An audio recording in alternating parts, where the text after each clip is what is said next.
자, 최근에 국가직 역시 7개년 문제들을 이 표로 한번 분석을 해보았는데요. 가장 많이 출제된 것은 뭐니 뭐니 해도 비문학 그리고 이제 문학이 되겠죠. 이번 시험에도 11문제, 그러니까 55%였다고 한다면 이렇게 비문학 문학을 합쳐보아도 거의 40, 약 6% 정도의 절반 가까이 비중을 예로부터 차지했지만 전체 통계에 비춰보더라도 예전보다 훨씬 많이 나오고 있다는 거죠.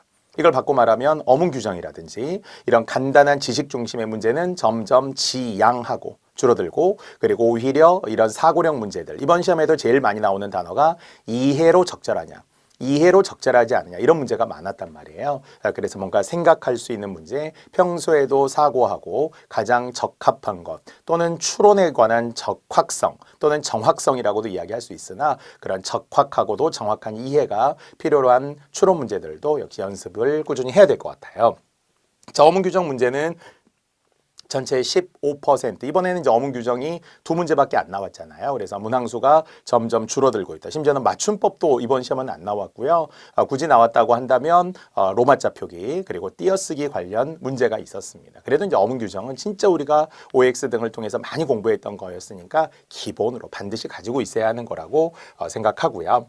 자, 문법도 최근에 역시 두세 문제는 무조건 출제되는 부분들이었고요. 이번 시험에서도 역시 문장과 관련된 조사와 어미 부분들도 출제되었고, 심지어는 고전에서도 문법 부분에 사동의 선어말, 사동의 전미사라든지 시의 높임의 선어말어미라든지 이런 이제 문법적인 요소들이 현대뿐만 아니라 고전에서도 확대돼서 출제되고 있습니다. 어휘도 이번에 단어 간의 관계가 나왔던 것처럼 기존에 쭉 나왔던 패턴대로 나온 거는 사실이고요. 다만 한자 성어가 이번에 되게 드물게, 우리 국가직에서는 전년도에 뭐 2문제나 출제됐던 것에 비춰본다면 한 문제도 안 나왔다라는 건 좀 드물다 이렇게 보기는 합니다만, 그래도 한자 성어도 대체적으로 통계적으로는 꾸준히 출제되는 유형이 맞겠고요. 그 외에도 어법, 이번에 역시 한자 부분들이, 그러니까 국가직은 최근 한 3년 전까지만 하더라도 국가직 구급시험에는 한자가 안 나온다, 이런 말도 안 되지만 불문율이 있었어요. 그러나 이미 3년 전부터 작년에 무려 2문제나 나왔고요. 올해도 역시 최소 2문제, 한자어 계열의 문제가 2문제나 나와서 한자를 포기한 분들, 어설프게 한 분들이라면 또 한자에서 당연히 또 당황스러움이, 또 한자에서의 변별력이 컸다라는 것을 여러분 다 공감하실 겁니다. 앞으로도 계속 나올 겁니다. 무조건 한자는 나온다. 제가 계속 단언했던 부분들이었고요. 자, 쓰기 영역도 이번에 고쳐 쓰기 부분들이 있었죠. 통일성과 관련된 부분들, 그래서 쓰기 영역, 그리고 고전 문법, 이번엔 용비어천가였고요. 전년도에는 훈민정음의 제자원리, 그래서 28글자에 포함되지 않은 것, 이런 가장 기본적인 게 나왔기 때문에 저도 이제 실제 실강을 통해서도 학생들에게 이번에는 용비어천가 그리고 문법이다, 단순한 훈민정음 제자와 관련된 게 아니라 조금 더 복잡한 문법 부분들이 실제 수능에서 많이 나온다, 제가 이렇게 많이 좀 예상하기도 했었는데요. 그대로 적중했다고 할 수 있습니다. 자, 이번에는 안 나왔지만 언어와 국어 또는 그 이외에도 뭐 예를 들어서 언어에 대한 예절들, 이런 게 이제 예전에도 국가직에서 한 문제씩 출제된 영역이었고요.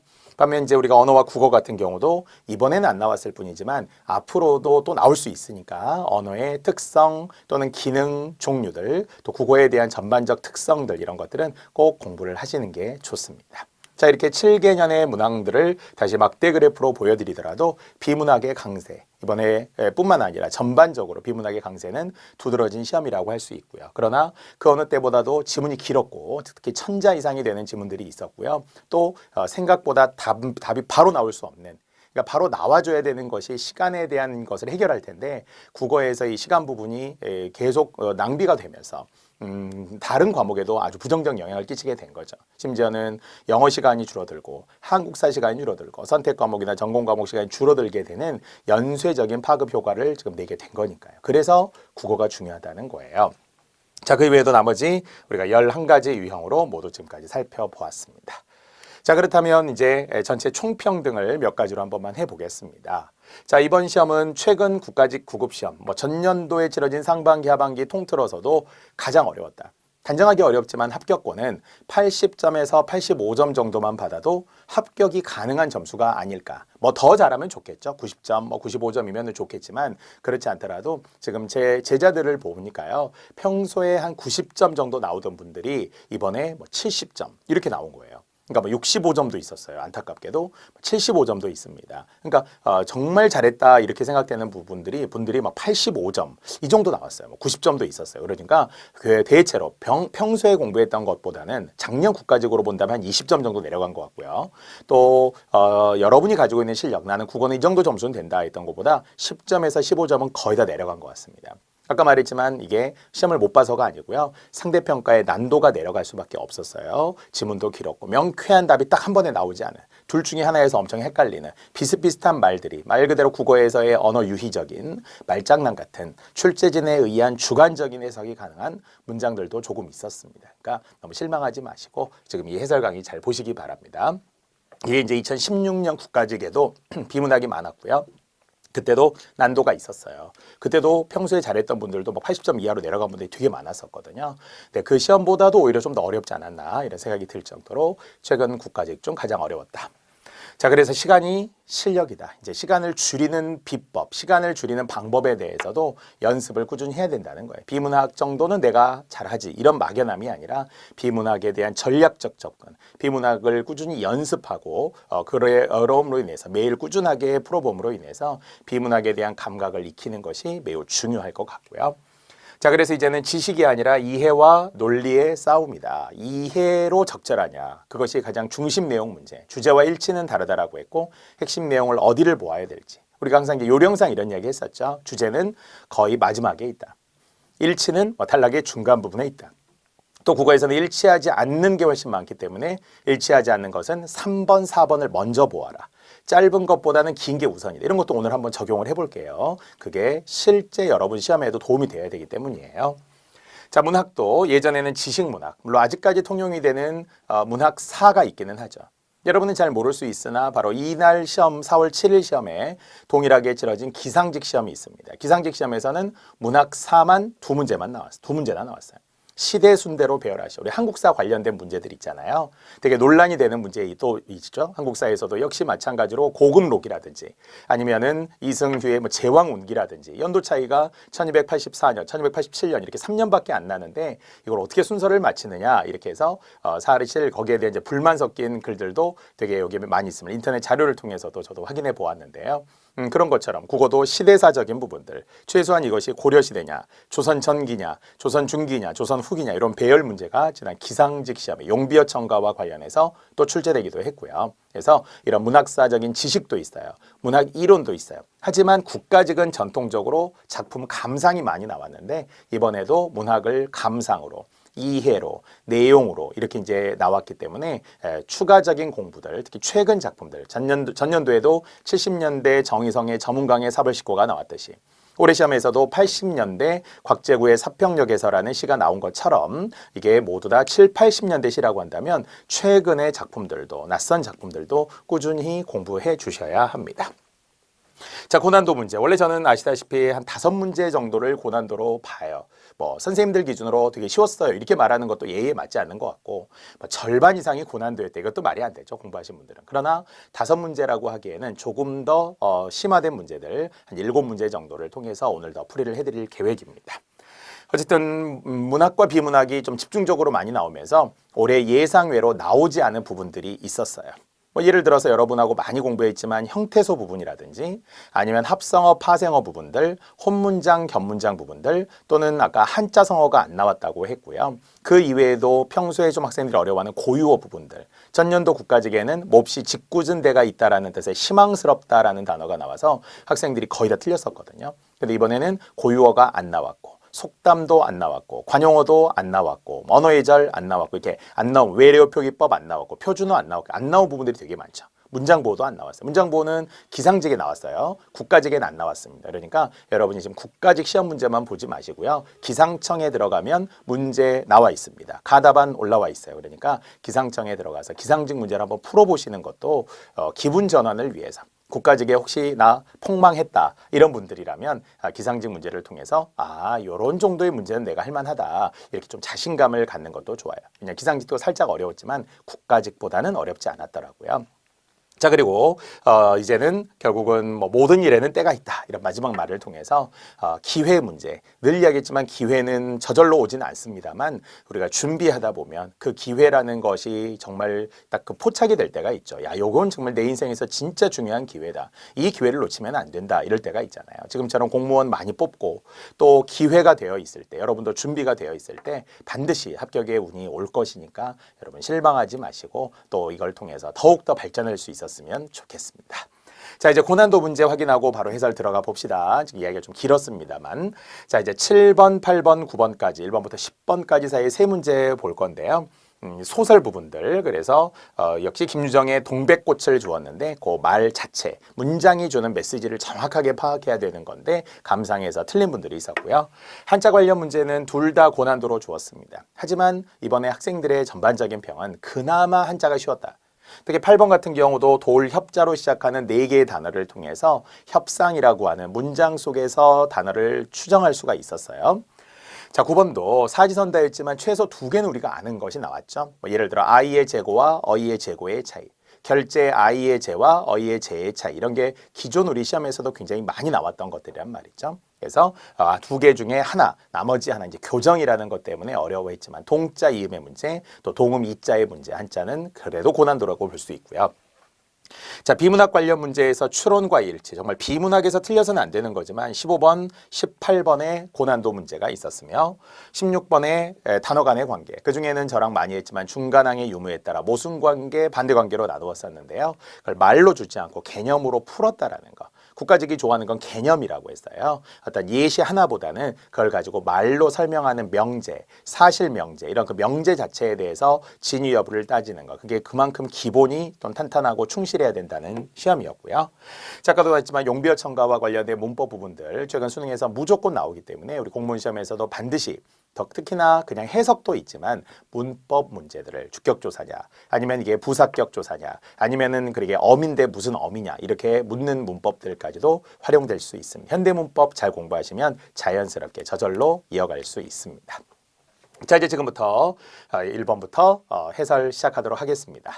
자, 로마자 표기법 나올 거로 예상했어요. 이유는 전년도에 나오지 않았고요. 2018년 평창 동계올림픽이라는 시사적인 내용들 때문에 외국인들이 우리나라에 방문을 많이 했고, 그럼으로써 우리의 지명 등을 정확하게 표기하고 알려주는 게 공무원들로서는 특히나 필요하잖아요. 그래서 수능 시험이 아니라 공무원들 시험이기 때문에 공무원에 적합한 로마자 표기법이 출제되었습니다.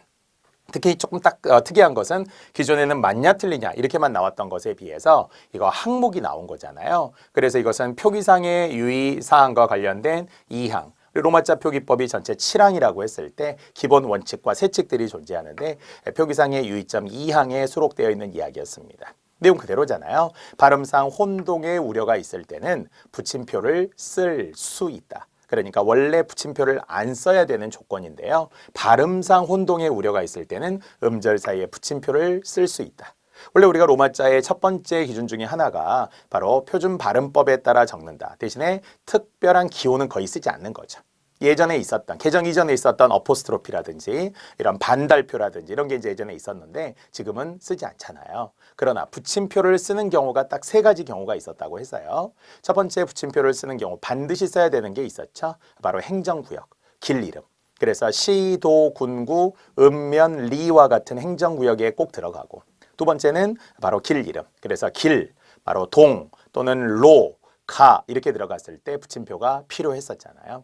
이것은 의무적인 거죠. 물론 시, 군읍 이런 건 이제 생략할 수 있지만 말이죠.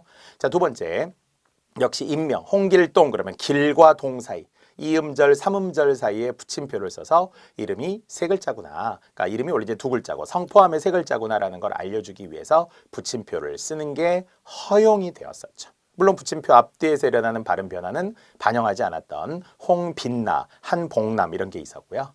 자, 마지막 3번째가 바로 이거였었죠. 발음상 혼동의 우려가 있을 때. 그러니까 붙임표가 없으면 외국인들이 잘못 읽을 수 있는 경우 말이죠.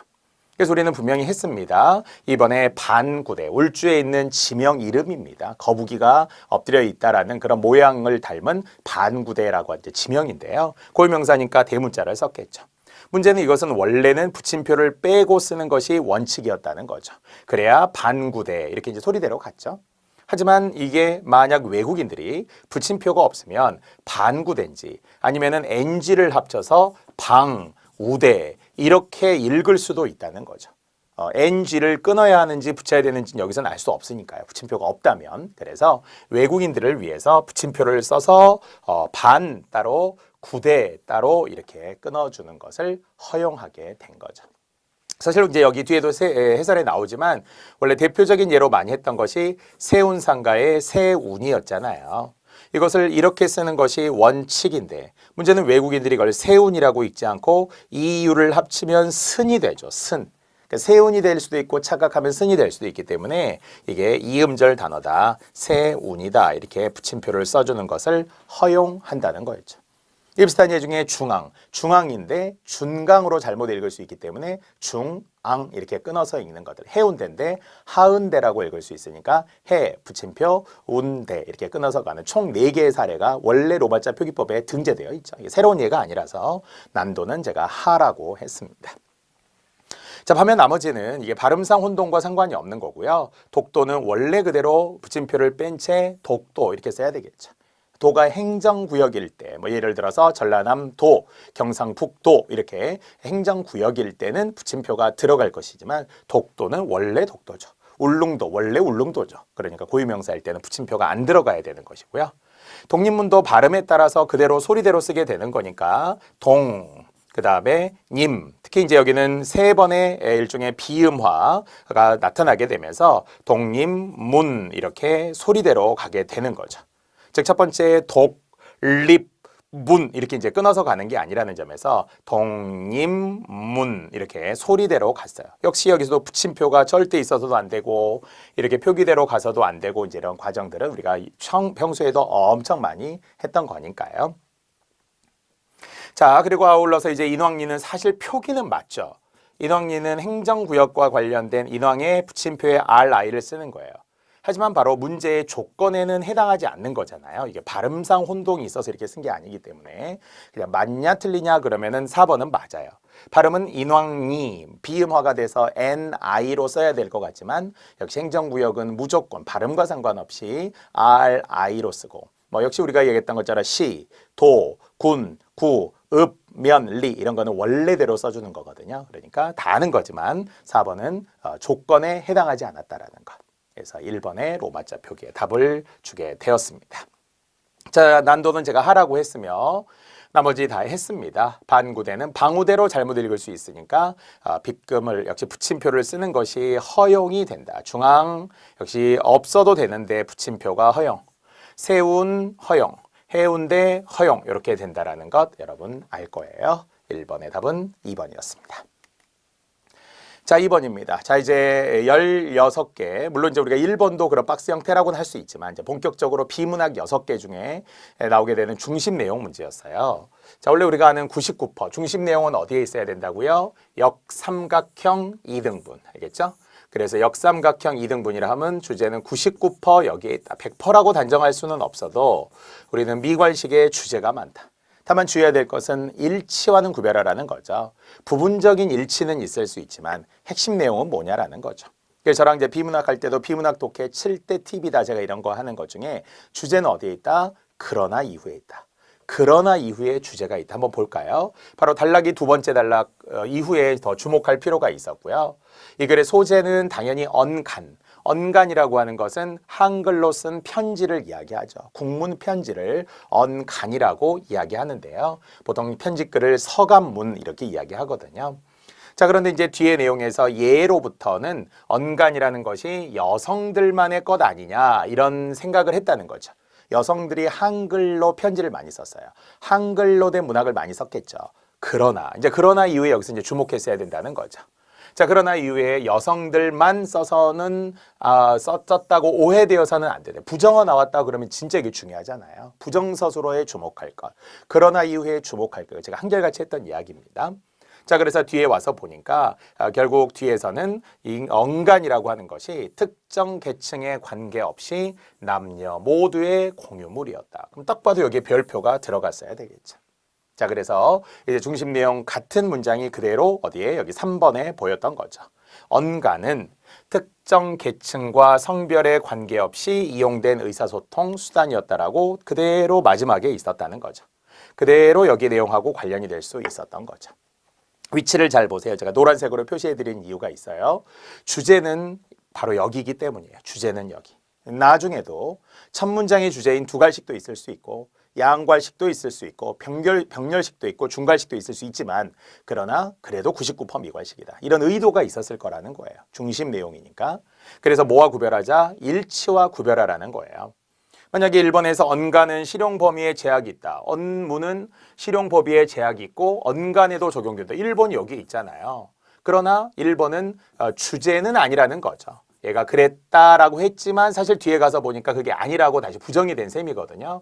그래서 일치의 여부로 보면 처음에는 살짝 나온 것처럼 보였다는 거예요. 이런 걸 주의해야 되겠고요. 또 언가는 내간으로 일컬어졌다라고 여기에도 나오기도 했잖아요. 그러나 역시 얘기했지만 주제는 아니라는 것. 4번도 마찬가지로 한쪽은 여성이 있었다. 반드시 한쪽이 여성이 있었다. 이렇게 말이죠. 그래서 잘 색깔로 구별해 보면 1번도 처음에 나와요. 4번이나 2번도 분명 지문의 중간에 있어요. 하지만 주제는 마지막에 있었다는 거죠. 주인공은 마지막에 등장한다. 역삼각형과 관련된 표시. 이 그림 자체를 제가 제일 좋아했었잖아요. 저랑 이론 강의 들었던 분들은 알지만 문학이나 비문학과 역시 관계없이 처음에 등장하는 것이 소재라는 말을 했어요. 항상 what이라는 거, 소재라는 거, 무엇이라는 것 이런 게 필요하죠. 그 다음에 두 번째는 어떻게, how라고 이야기를 제가 했었어요. 어떻게. 그것이 바로 주제라는 이야기죠. 핵심은 마지막에 있기 때문에 A와 B, what과 how의 문제들을 잘 종합해서 하게 되면 이 정도는 크게 어렵지 않았습니다. 글자 수로 보더라도 약 500자 정도, 600자 정도 이내의 글이라는 것은 그래도 단문에 속한단 말이죠. 800자, 1000자, 수능처럼 1200, 1400자 이렇게 넘어가는 게 아니기 때문에 이 문제가 어려웠다 이럴 리는 없어요. 그래서 지금 난도도 다시 한번 두 개 역시 우리가 고난도 중에서는 이제 하에 해당하는 두 번째 문제로 볼 수 있었습니다. 다시 주제 아까도 이야기했고요. 언간이라는 것이 언문으로 된 편지. 그래서 예전에는 여성들에 의해서 많이 쓰는 게 맞았어요. 해경고 홍시의 한중록이라든지 아니면은 뭐 병자일기, 산성일기, 인현왕후전. 또는 동명일기 이런 다양한 여성들에 의해서 쓰는 수필글들 이게 내간체이면서 언간이라고 불렸던 거예요. 하지만 이 글에 의하면 그게 꼭 여성들만의 것은 아니었다. 남성들도 썼다. 계층과 성별에 상관이 없었다. 이런 이야기도 나오죠. 평민들도 썼고 아녀자, 양반의 아녀자들도 썼으니까요. 주제의 마지막 부분 확인하시고 오답들도 설명해 드렸습니다.